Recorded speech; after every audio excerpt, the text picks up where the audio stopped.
대학을 졸업한 청년이 어렵게 직장을 구했습니다. 직장을 구한 이후에 돈을 모으기 위해서 월급의 3분의 2를 저축을 했어요. 그 적금을 들여가지고 자기가 받는 월급의 3분의 2를 적금을 매달 이렇게 몇 년을 해서 부었습니다. 직장에 들어가서 내가 돈을 벌면 좀 풍요롭게 산다 생각을 했는데 오히려 부모에게 돈을 탈 때보다도 더 어려워졌어요. 3분의 2 적금을 넣으니까 뭐 세금 떼고 이거 떼고 하면 돈이 얼마나 많이 부족하겠어요. 젊었으니까 친구들처럼 좀 좋은 옷도 사 입고 싶고 또 여러 가지 좋은 것 많이 하고 싶은 것이 많습니다. 근데 늘 돈이 부족해요. 친구들은 좋은 직장에 들어갔다고 밥 사라 그러죠, 술 사라 그러죠. 돈 쓸 곳이 너무 많습니다. 그런데 돈이 없으니까 친구들을 피하게 되어지고 또 자기도 모르게 자꾸 돈을 안 쓰게 되고 아끼게 되어집니다. 친구들이 자꾸 놀립니다. 쟤는 직장에 들어가더니 어떻게 더 사람이 구두쇠가 되고 거지처럼 사는지 모르겠다고 자꾸 놀려요. 또 실제로 자기가 그렇게 살게 되어졌고요. 2년 전의 시간이 지난 어느 날 이 청년이 친구들 앞에 나타났습니다. 그동안 늘 피하고 도망가던 이 청년이 이제는 반대로 친구들을 찾아다닙니다. 그러면서 큰 소리만 했어요. 야, 나 적금 탔어. 나 적금 탔어. 아니 그냥 전에는 피하던 사람이 이제는 막 일부러 다니면서 야, 나 적금 탔어. 너 돈 있냐? 너 돈 모은 게 있냐? 나 적금 탔어. 나 이제 돈 많아. 적금을 타는 그 순간부터 친구 역전이 되어진 거예요. 술 마시고 흥청망청 썼던 사람은 즐기며 살았는지 모르지만 돈이 없습니다. 그런데 이 친구는 적금 탔다는 거예요. 여러분, 적금보다 더 좋은 것이 부활의 영광입니다. 할렐루야. 그럼 우리가 하나님을 믿을 때에 우리 예수 믿는 사람들의 입에서 나오는 감동과 감격과 큰 소리가 뭡니까? 예수님 다시 살아나셨다. 예수님 다시 살아나셨어. 여러분, 이것보다 더 큰 기쁨, 더 큰 영광이 없습니다. 바로 부활이라는 것은 우리 하나님께서 우리에게 주신 최고의 선물, 영광, 이것이 바로 부활입니다.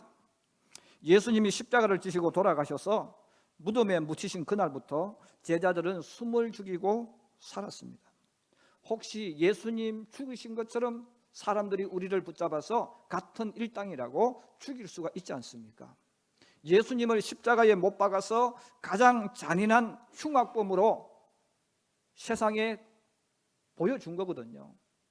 그러면 제자들도 그렇게 죽임을 당할 수 있는 거예요. 그래서 제자들은 문을 꼭 걸어 잠그고 숨을 죽이면서 모습도 드러내지 않고 있었습니다.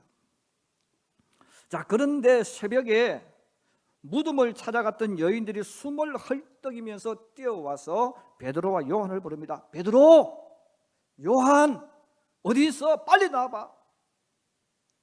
여인들의 소리를 듣고 베드로와 요한이 황급하게 뛰어나옵니다. 아이 자매님들, 무슨 일이세요? 어디 갔다 오세요?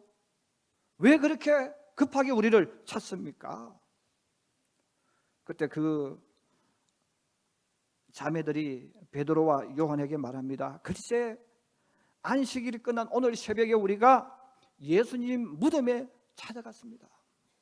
예수님 무덤에 찾아가면서 우리끼리 걱정을 했습니다. 무덤에 큰 돌이 있는데 이 돌을 우리가 어떻게 옮겨야지 걱정하고 갔는데 가보니까 무덤 문이 활짝 열려 있었습니다. 그 큰 돌이 치워져 있습니다.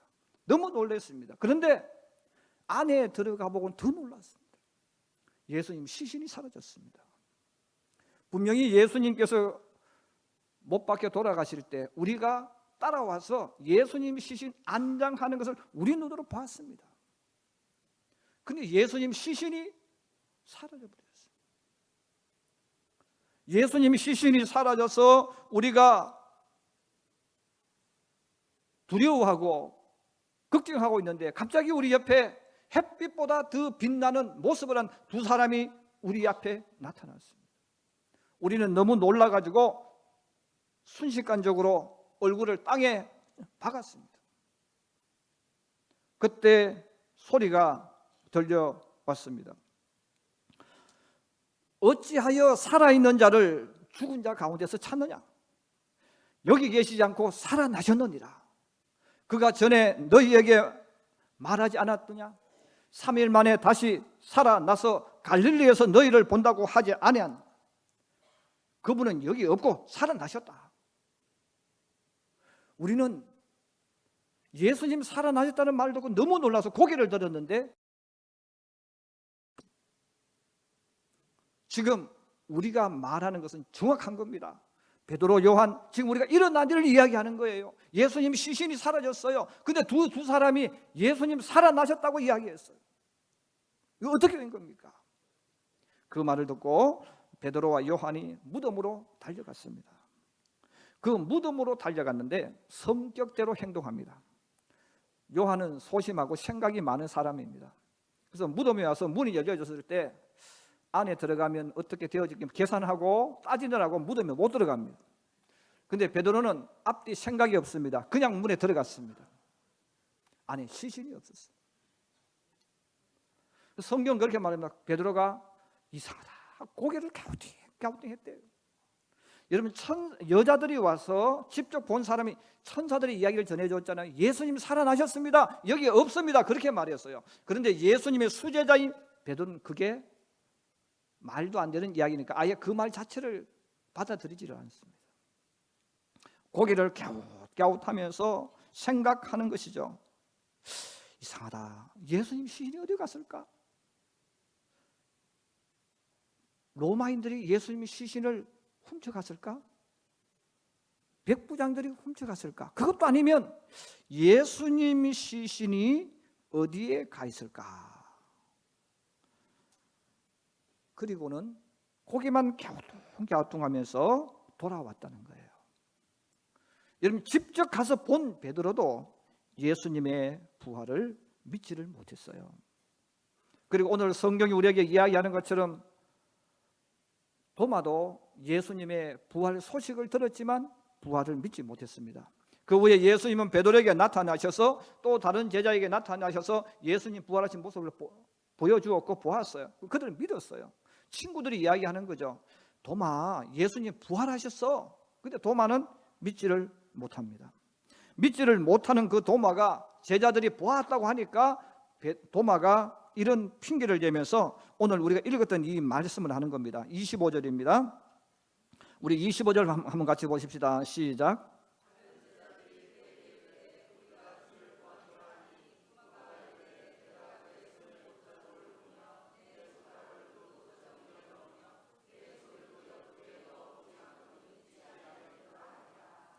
도마가 다른 사람 다 보았다 우깁니다. 야, 예수님 부활하셨어, 우리가 보았어. 근데 도마는 야, 어떻게 죽은 사람이 살아나냐, 말되는 소리를 해라. 그런데도 계속 우기니까 도마가 마지막 하는 말이 바로 그렇죠. 내가 그의 손에 못자국을 보며 내 손가락을 그 못자국에 넣으며 내 손을 그 옆구리에 넣어보지 않고는 믿지 아니하겠노라. 다시 말해서 내가 봐야 믿겠다는 거죠.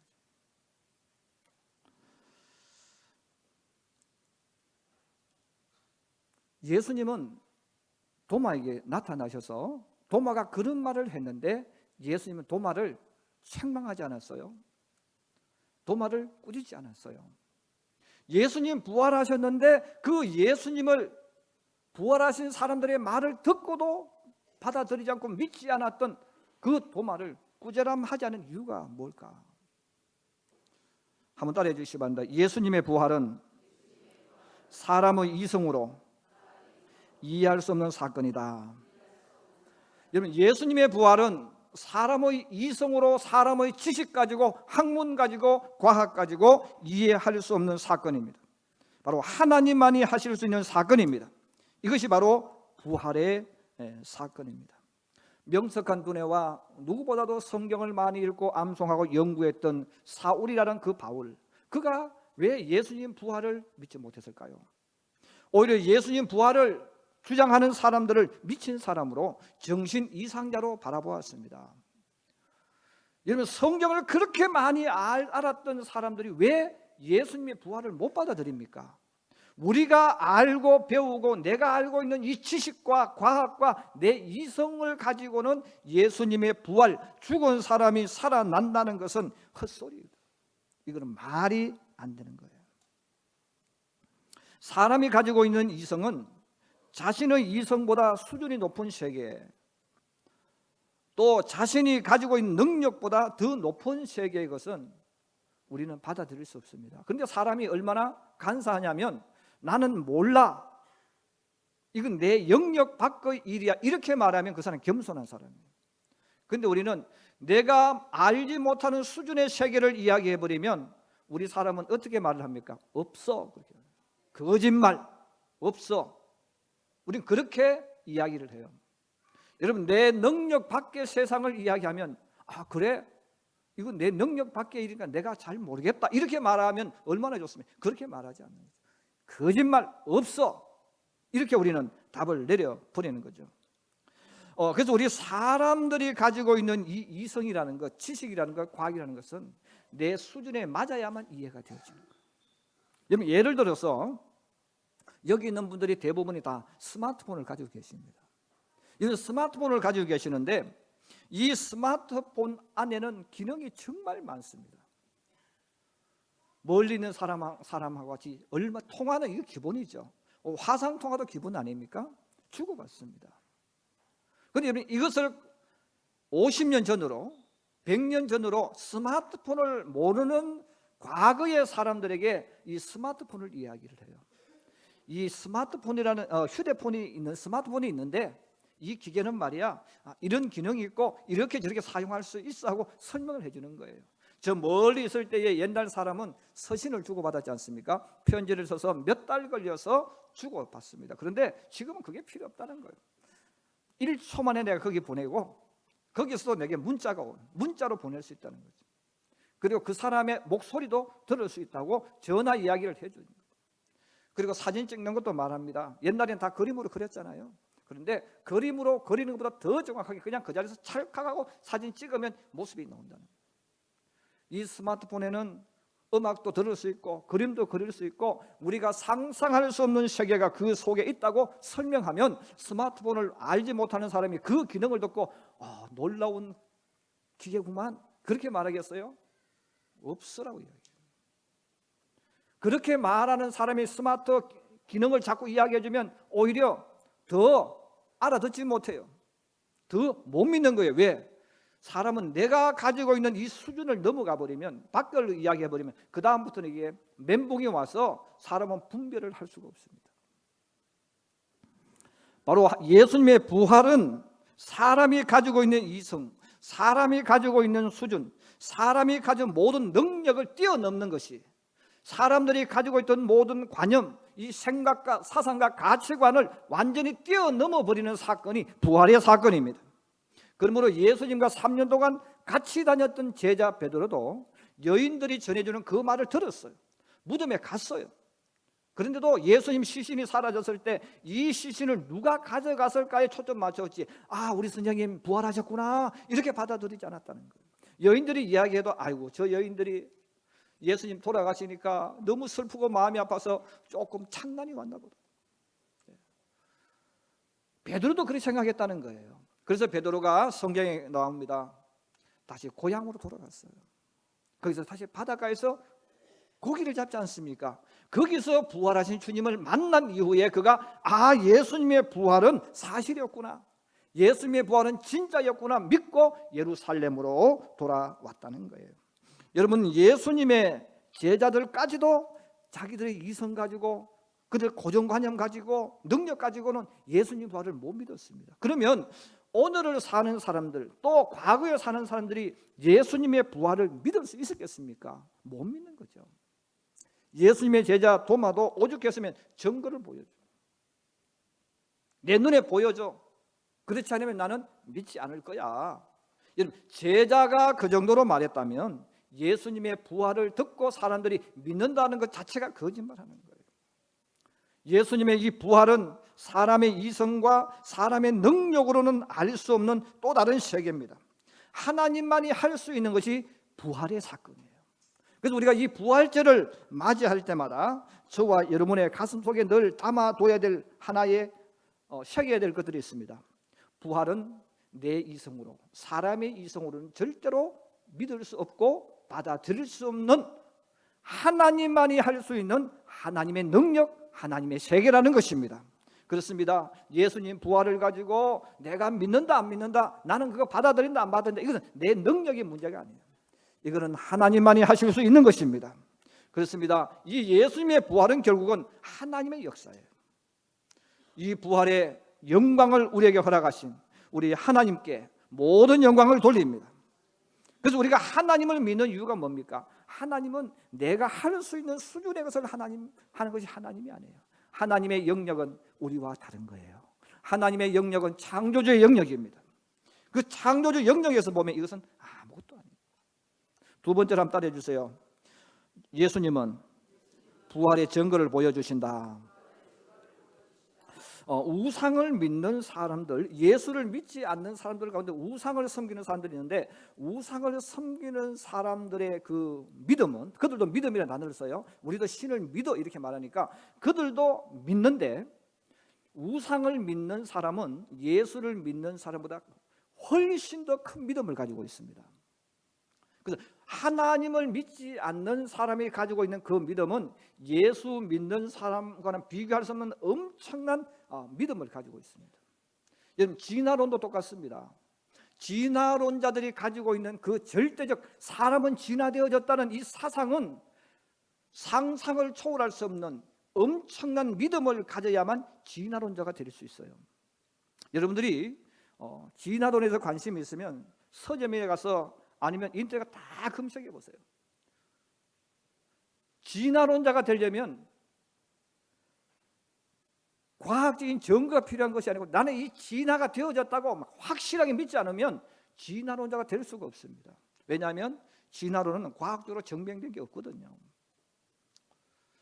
여러분, 하나님을 믿지 않는 사람이 그들이 어떤 무엇을 믿는 것도 굉장한 이 믿음을 갖지 않으면 안 돼요. 그래서 저도 가끔 믿지 않는 사람들 집에 가게 들어가면 입구에 꼭 달려있는 것이 있어요. 마르고 비틀어진 명태가 있습니다. 그걸 달아놨어요. 예. 그거 왜 달아놓습니까? 복이 들어오라고 달아놓은 거예요. 예. 그래서 그 사람들은요, 지금 왜 달았어요? 복이 들어온다고요. 진짜 복 들어온대요. 그걸 달아놓은 거예요. 그래서 그들은 바로 이렇게 저 명태를 달아놓으면 복이 들어온대. 그리고 나무에 가서 빌잖아요. 사당에 가서 빌잖아요. 조상에게 빌지 않습니까? 근데 그 믿음은요, 정말 굉장한 믿음을 가져야 됩니다. 그 믿음이 뭐냐면 맹신이라는 거예요. 이런 맹신이라는 말은 무조건 이유 없이 그냥 믿는 거예요. 그냥 믿는 거예요. 어떠냐 그러냐 뭐 이게 없어. 그냥 무조건 믿는 게 맹신입니다. 그래서 하나님을 믿지 않는 우상 숭배를 하는 사람들, 예수를 믿지 않는 사람들의 그들의 말을 들어보면 핵심이 뭡니까? 무조건 그냥 믿는 거지 뭐. 그냥 믿는 거예요. 근데 예수를 믿는 것은, 그냥 믿는 것은 여러분 믿음이 아니에요. 하나님 말씀을 믿는 것이 믿음입니다. 그래서 예수 믿는 사람은 증거가 있어야 돼. 여러분, 성경이 뭐예요? 성경은 하나님의 말씀이에요. 하나님의 말씀은 하나님의 약속입니다. 그러므로 기독교를 이야기할 때 기독교는 언약의 종교다. 다시 약속의 종교다. 이 언약의 종교, 하나님께서 그냥 이스라엘 민족에게 나를 믿어 이렇게 말씀하냐, 조건을 제시해주고 그 조건에 따라서 계약을 하는 거예요. 아브라함을 부르셨을 때 아브라함 그냥 믿어 이렇게 말씀하지 않습니다. 하나님이 아브라함과 언약을 맺어요. 약속을 서로 해요. 약속은 쌍방간에 합의를 해야 약속이 이루어지는 거예요. 우리 하나님은 강제로 우리로 하여금 하나님을 믿게 하시는 하나님이 아니라 하나님은 언약의 하나님이십니다. 그 언약의 하나님이기 때문에 하나님은 나하고 하나님이 약속을 하는 거예요. 약속을 해서 그 약속대로 이루시는 하나님. 그래서 우리 예수 믿는 사람은 그냥 막 믿는 게 아니에요. 야, 뭘 의심하냐, 그냥 믿어. 이거는 잘못된 거예요. 그것은 우상 숭배자들이 하는 거예요. 그래서 우상을 믿는 사람, 하나님을 믿지 않는 사람은 야 좋다니까 복 들어올 줄 알고 그냥 해 이렇게 하는 거예요. 그러나 하나님을 믿는 사람은 절대로 그렇게 믿지 않습니다. 말씀을 믿는 겁니다. 그래서 하나님의 말씀이 바로 이 언약이죠. 예수님도 이 부활을 이야기하시면서 이미 예수님께서 마태복음 16장에 이미 말씀하셨지 않습니까? 제자들에게 내가 곧 예루살렘에 올라가면 대제사장들과 서기관과 바리새인들에게 고난을 받고 십자가에 죽을 것이다. 그리고 3일 만에 살아나리라 그랬어요. 이미 성경은 예수님의 부활을 계속해서 3일 만에 살아나는 부활을 계속 이야기해 주신 거예요. 그래서 예수님의 부활은 갑자기 이루어진 것도 아니고 기분 따라 움직여진 것도 아니고 이미 언약하신 대로 이루어지는 하나님의 역사입니다. 예수님께서 제자들에게 이 특별히 도마에게도 왜 꾸지람하지 않습니까? 인간의 이성으로 믿을 수 없는 이 도마에게 예수님께서 그래 너가 못 믿는 것은 사람이 너는 정상이다. 그러면 예수님께서 어떻게 합니까? 내가 증거를 보여줄게. 그리고 8일째가 되어서 어느 날 도마가 제자들과 함께 있는 그때 문들이 다 닫혔습니다. 문들이 닫혀 있는 그때 예수님께서 호련히 그들 가운데 나타나셨어요. 육체를 가지고 있는 사람이라면 문을 열고 들어야 됩니다. 그런데 예수님께서 그들이 모여 있는 가운데 부활하신 예수님 갑자기 그들 가운데 나타나셨어요. 그 나타나셔서 샬롬이라고 너희에게 평안이 있을지어다. 그리고 도마가 있었는데 도마를 부르셨어요. 도마야 이리 와. 도마가 예수님 앞에 옵니다. 그때 주님께서 27절에 말씀합니다. 우리 한번 같이 보실까요? 27절입니다. 시작. 도마에게 이르시되 내 손가락을 이리 내밀어 내 손을 보고 내 손을 내밀어 내 옆구리에 넣어보라. 그리하여 믿음 없는 자가 되지 말고 믿는 자가 되라. 할렐루야. 예수님께서 도마를 이렇게 부르시면서 말합니다. 도마야 이리 와. 너가 보아야 믿는다고 했지. 증거를 네가 확인해야 믿는다고 했지. 너가 다 오늘 지금 직접 내 눈으로 내 손가락으로 확인해봐. 그 주님께서 손을 펴서 십자가에 박혔던 못자국을 보여주는 거예요. 너가 와서 네 손가락 한번 넣어봐. 내 허리에 창자국 있는 곳에 너가 직접 넣어봐. 도마가 그 부활한 주님을 만나서 그 음성을 듣는 순간에 무릎을 꿇는 겁니다. 주님, 성령님은 나의 주님이고 나의 하나님이십니다. 여러분, 예수님은 믿지 못한 도마에게 책망하신 것이 아니고 증거를 보여주신 거예요.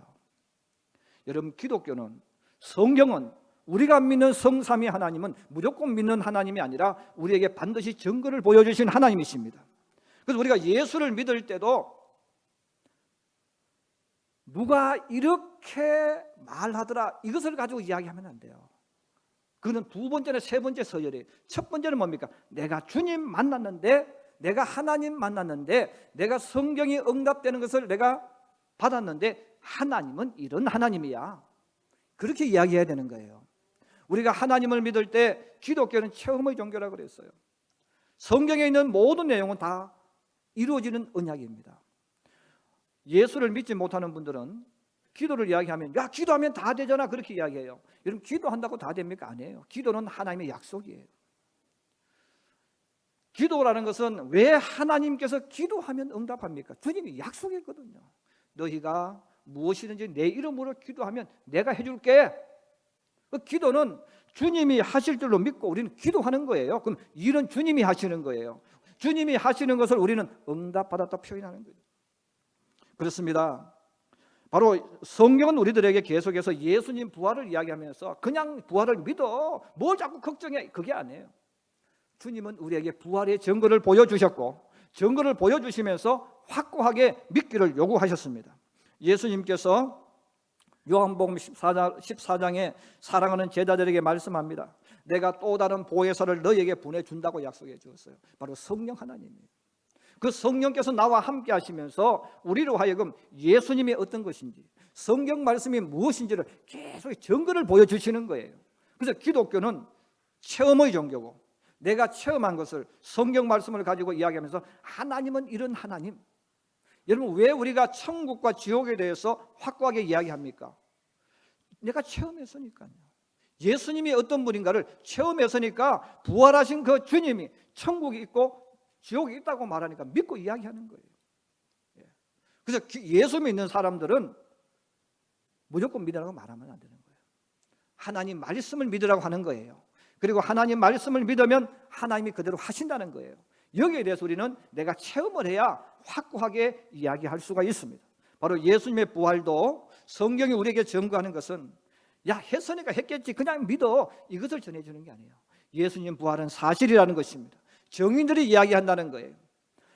우리가 예수님의 부활은 먼 나라 속에, 여러분, 상상 속의 이야기가 아니라 실제로 일어난 이야기, 그리고 우리의 미래와 연결되어 있는 실제적인 이야기입니다. 예수님의 이 부활이 우리에게 임함으로 이제 우리에게는 저주가 끝난 거예요. 이제 우리에게는 새로운 나라, 새로운 세계, 하나님이 일으키는 그 나라가 있는 거예요. 우리는 그곳을 향하여 걸어가고 우리는 하나님의 백성으로 이 땅을 살아가시는 것입니다. 우리 28절 29절 말씀 읽고 마치겠습니다. 28절 29절입니다. 시작. 도마가 대답하여 이르되 나의 주님이시오 나의 하나님이시니라. 예수께서 이르시되 너는 나를 본 거로 믿느냐? 보지 못하고 믿는 자들은 복되도다 하시니라. 할렐루야.